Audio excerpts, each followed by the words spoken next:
Genesis 3 from the Net Bible. The temptation and the fall.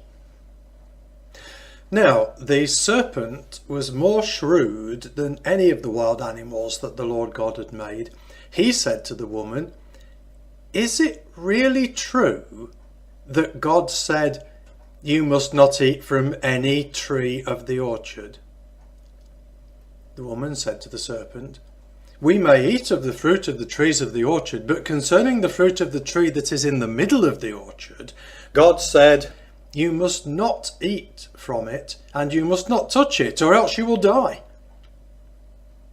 The serpent said to the woman, "Surely you will not die, for God knows that when you eat from it, your eyes will open, and you will be like divine beings who know good and evil." When the woman saw that the tree produced fruit that was good for food, was attractive to the eye, and was desirable for making one wise, she took some of its fruit and ate it. She also gave some of it to her husband who was with her, and he ate it. Then the eyes of both of them opened, and they knew they were naked. So they sewed fig leaves together and made coverings for themselves.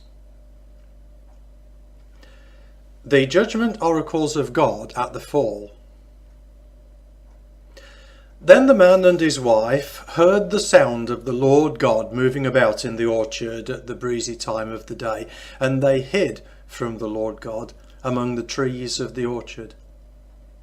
But the Lord God called to the man and said to him, "Where are you?" The man replied, "I heard you moving about in the orchard, and I was afraid because I was naked, so I hid." And the Lord God said, "Who told you that you were naked?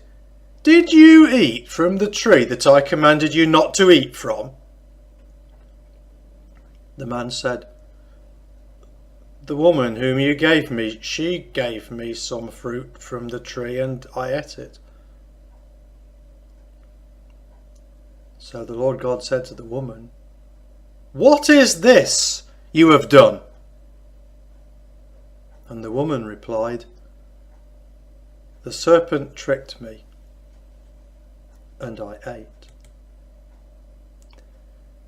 The Lord God said to the serpent, "Because you have done this, cursed are you above all the wild beasts and all the living creatures of the field. On your belly you will crawl, and dust you will eat all the days of your life.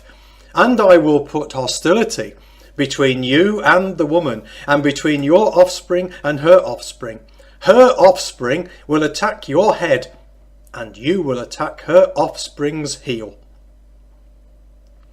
To the woman he said, "I will greatly increase your labour pains. With pain you will give birth to children. You will want to control your husband, but he will dominate you." But to Adam he said, "Because you obeyed your wife and ate from the tree about which I commanded you, you must not eat from it. Cursed is the ground thanks to you. In painful toil you will eat of it all the days of your life. It will produce thorns and thistles for you, but you will eat the grain of the field.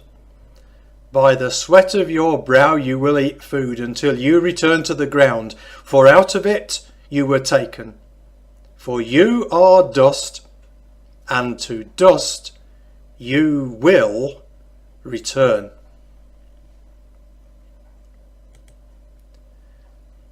The man named his wife Eve, because she was the mother of all the living. The Lord God made garments from skin for Adam and his wife, and clothed them. And the Lord God said, "Now that the man has become like one of us, knowing good and evil, he must not be allowed to stretch out his hand and take also from the tree of life and eat and live forever." So the Lord God expelled him from the orchard in Eden to cultivate the ground from which he had been taken. When he drove the man out, he placed on the eastern side of the orchard in Eden angelic sentries, who used the flame of a whirling sword to guard the way to the tree of life.